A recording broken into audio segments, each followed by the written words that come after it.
द्वितीय विश्व युद्ध की एक शानदार कहानी सुनाता हूँ। द्वितीय विश्व युद्ध के दौरान अमेरिकी बॉम्बर जहाज ढेर सारा बॉम्ब ले जाते थे और दुश्मन देश में गिराकर वापस आ जाते थे।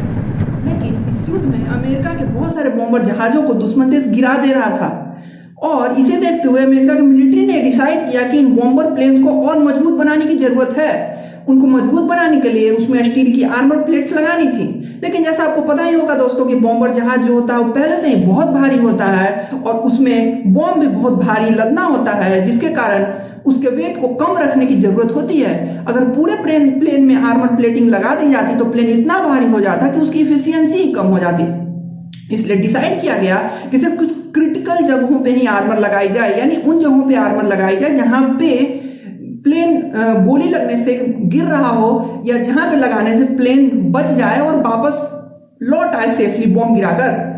तो इस काम के लिए उन्होंने अपनी स्टडी शुरू की और इस स्टडी के लिए उन्होंने मदद ली एक एस्टेटिशियन अब्राहम वर्ल्ड की। तो स्टडी में उन्होंने क्या किया कि जितने प्लेन्स जा रहे थे और सुरक्षित उसके बाद वापस आ रहे थे उनमें गोलियां लगी होती थी। उन गोलियों को उन्होंने गिनना शुरू किया, यानी कि जो प्लेन 100 के करीब प्लेन्स मान लीजिए अगर गई और वहां से 50-60 प्लेन जो वापस आए, उन बचे हुए प्लेन्स में उन्होंने गोलियों को देखना शुरू किया कि कहाँ पे गोलियां लगी हुई हैं। अमेरिकी मिलिट्री का हिसाब था कि जहां सबसे ज्यादा गोलियां लगी होंगी वहां आर्मर प्लेट्स लगाया जाए।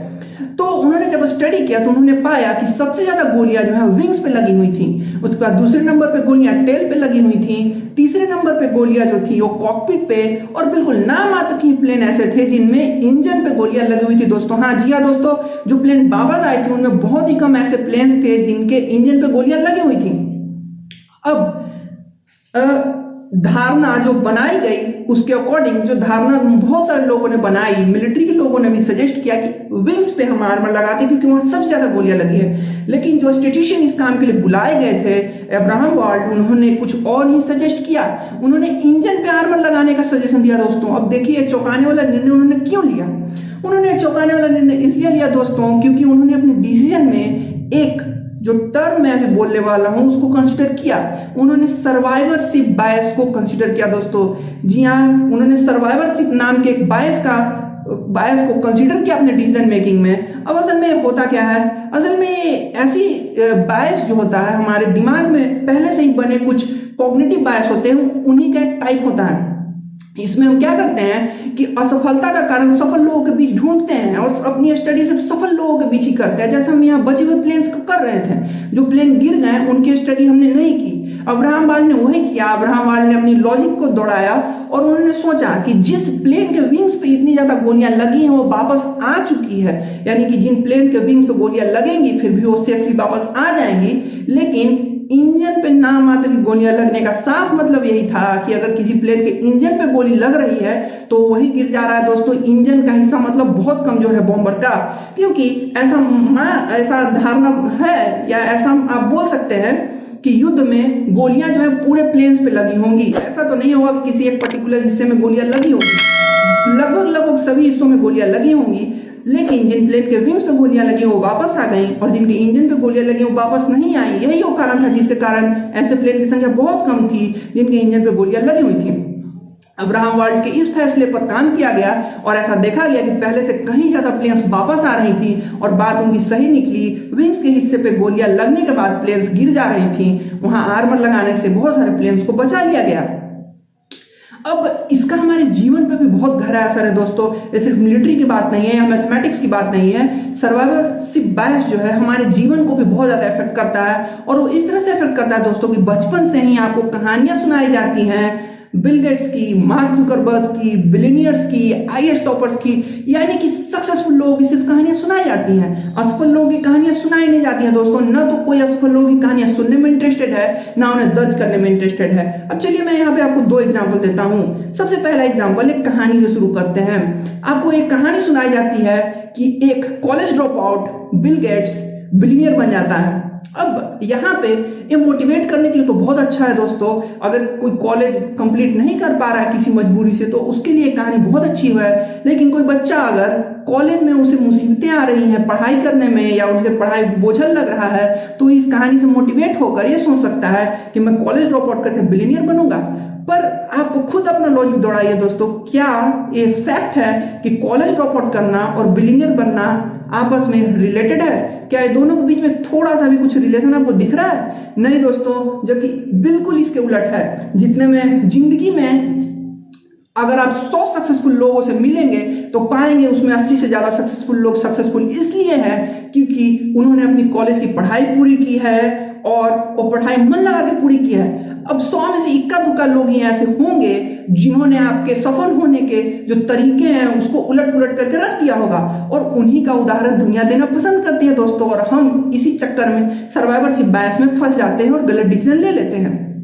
चलिए, अब ऐसी बात तो है नहीं कि बिल गेट्स जो है उनसे कुछ सीखा नहीं जा सकता दोस्तों, उनसे बहुत सारी चीजें सीखी जा सकती हैं। लेकिन अगर आप ये सोच के कॉलेज ड्रॉप आउट कर दें कि बिल गेट्स ने कॉलेज ड्रॉप आउट किया तो मैं भी ड्रॉप आउट करता हूं और बिलियनियर बनूंगा, नहीं दोस्तों, ये बिल्कुल गलत है और सर्वाइवरशिप बायस का आप शिकार हो रहे हैं दोस्तों। एक और मैं एग्जांपल देना चाहूंगा, वो है बतूली लेमिशाने का। बतूली लेमिशाने जो है वो 118 साल की उम्र की महिला हैं और वो अपने लंबे जीवन का कारण जो है बताती हैं स्मोकिंग को। हाँ दोस्तों, वो अपने लंबे जीवन का कारण स्मोकिंग को बताती हैं। वो चेन स्मोकर है, बहुत ज्यादा सिगरेट्स पीती हैं। अब आप खुद सोच के देखिए, इनकी कहानी अगर हम अपने स्टडी में इंक्लूड करें, लंबे जीवन के स्टडी में कि लोग लंबा क्यों जीते हैं, तो हमारा स्टडी अगर इसको इंक्लूड कर लिया जाए इस चीज को, तो हमारे रिजल्ट्स बिल्कुल उलट पुलट हो जाएंगे।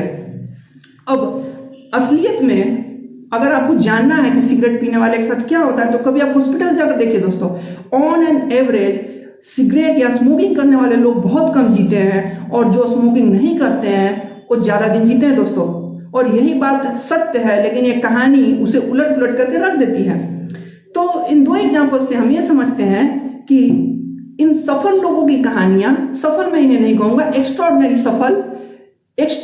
सफल लोगों की कहानियां हमें मोटिवेट तो बहुत करती हैं, लेकिन हमारे साथ या हमारे समाज में एक गलत काम भी करती हैं, वो है सच्चाई से हमें दूर करना। जो बेस है, जो एवरेजिंग है, उससे ये हमें दूर करती है। यानी कि एवरेज बात ये है, अगर आप ऑन एन एवरेज देखें तो ये बात है कि अगर आप स्मोकिंग नहीं करेंगे तो ज्यादा दिन जिएंगे, लेकिन एक कहानी इस एवरेजिंग से आपको उलट पुलट करके रख देती है। उसी टाइप कॉलेज में अगर आप पढ़ाई मन लगा के करते हैं और कॉलेज ड्रॉप आउट नहीं करते, अपनी पढ़ाई को कंप्लीट करते हैं, तो ऑन एन एवरेज आपके सफल होने के चांस ज्यादा हैं इसके रिस्पेक्ट में कि आप कॉलेज छोड़ दें या पढ़ाई छोड़ दें। हाँ दोस्तों, एजुकेशन सिस्टम में कुछ गड़बड़ियां हो सकती हैं, लेकिन आप उस एजुकेशन सिस्टम को सही करने के लिए लड़िए। कॉलेज ड्रॉप आउट करने के लिए लड़ने से कोई फायदा नहीं है। कॉलेज ड्रॉप आउट करना ये आपका निर्णय हो सकता है तब जब आपको अपने आइडिया पे बहुत ज्यादा भरोसा हो, उसके ऊपर आपने पूरी एनालिसिस कर ली हो, तब आप इन चीजों को कर सकते हैं। लेकिन बिल गेट्स की कहानी सुनकर कॉलेज ड्रॉप आउट करने का फैसला या इसके बारे में 1% की सोच भी रखना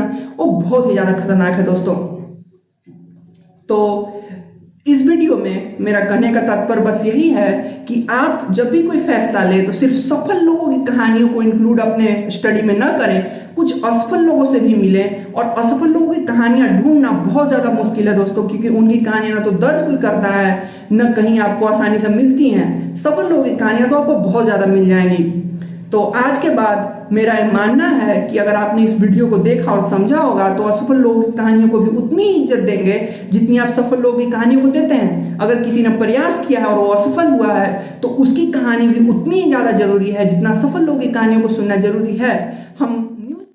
खैर, इस वीडियो को यही समाप्त करते हैं, बाकी बातें अब अगले वीडियो में।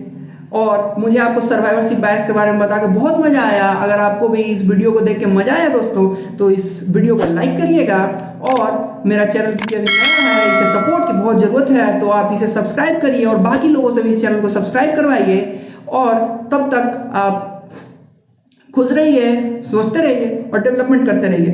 धन्यवाद दोस्तों।